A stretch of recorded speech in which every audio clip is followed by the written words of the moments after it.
Tak, ahoj. Ahoj. Můžu se zeptat, jak se jmenuješ? Jmenuji se Hana Nevěrová, trochu složitější na psaní. A pocházíš, narodila jsi tady, anebo Ano. pocházíš od jinut?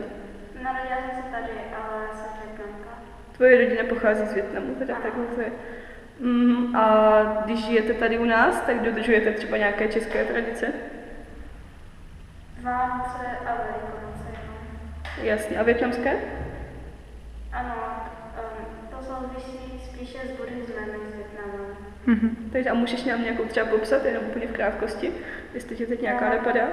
No, máme doma takovou síť, tam je fotka prababičky a třeba jednou měsíčně jsem zapaluju svíce na památku, aby jsme si vzpomněli, kvůli komu jsme tady, na naši předky.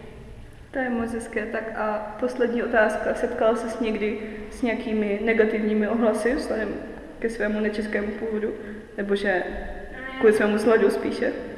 To kvůli vzhledu taky a když jsem byla malá, tak když jsem procházela byla starší spolužáků, to se mi vždycky smáli a říkali mi tím ťong. Já jsem to vždycky brečela, ale to jsem byla větší, teď jsem větší a sprostější, takže to všichni posílám někam. Teďka už je to v pořádku a všichni tě berou v pohodě a nemáš tak nějaké potíže. Ano, tak to je všechno, tak mi moc děkujem. Tak ahoj, jak se jmenuješ? Tak já se jmenuji Slavoj Cibulský. A narodil ses tady v České republice nebo pocházíš od jinut? A tvoje rodina pochází odkud? Moje rodina pochází, tak můj táta pochází ze Senegalu, z Afriky a moje máma z Ukrajiny. Takže to máš tak. A dodržuješ nějaké české tradice, nebo třeba i s tvou rodinou dodržujete něco? S mámou dodržujeme ukrajinský Vánoce, ale jinak jakože český Vánoce, Velikonoce, typický český normálně svátky. A naopak třeba ze Senegalu nebo tak nějaké cizokrajné tradice dodržujete? Ani moc ne, právě že ani ne. Nedodržujete přímo české, to je fajn. A setkal ses někdy s nějakým negativním přístupem právě kvůli tvému odlišnému vzhledu? To je jasný, to asi všude na světě, že se někdy setkává někdy s těmito křížemi, ale tak už jsem se naučil s tím žít, takže co mě zbývá jiný. Ale není to tak zlý, ne? Třeba tady v rámci školy dostává se ti to všechno v pořádku, berou tě naprosto normálně. Tak to je skvělý, tak my ti moc děkujeme za rozhovor. Čau, Kačko. Ahoj, Verčo. Máme na naší škole nějaké cizince? Máme. A mohla bys mi říct, jaké? Mohla. Máme nějaké Mongolce a Černocha. Asi. Možná i nějaký jiný.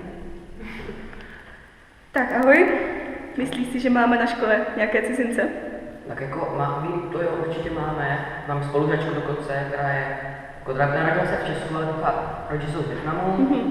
Její bratr chodí do Primy a určitě tady ještě nějací jsou na vyšší ročníci, kteří teda neznám. Neznáš a nevíš ani, odkud by třeba ti ostatní mohli být, nebo jaké národnosti? Nějaký jeden trochu černej, že trochu, ale Černej.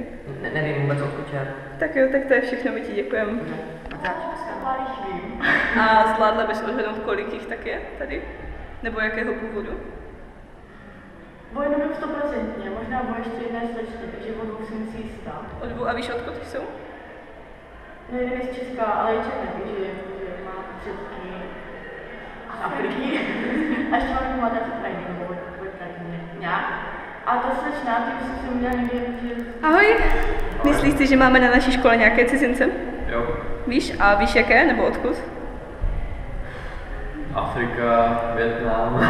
A víš, kolik jich je dohromady, nebo víš teda od dvou? Do 5. Do 5. Tak to nám stačí na Gimplu nějaké cizince? O pár vím, ale Víš? kolik netuším. Nevíš kolik a tušíš odkud? Jeden je z Černé Hory, jakože tady u nás v Česku, takže... No spíš jako původně, odkud ta rodina pochází, jestli víš. Jeho maminka je z Ukrajiny a tatínek z Afriky. Dobře, a o jiných netušíš, odkud by tak? To netuším, možná tady Vietnam padl, nebo něco takového. Dobře, tak to je všechno, děkuji. Ahoj. Ahoj. Víš o tom, jestli máme na naší škole nějaké cizince? Ano.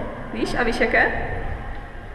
No, vím z Francie, myslím, potom Asie, Asie. A odhadl bys, kolik jich tak dohromady je? myslím tak do 10. Do 10. To je všechno, děkujeme.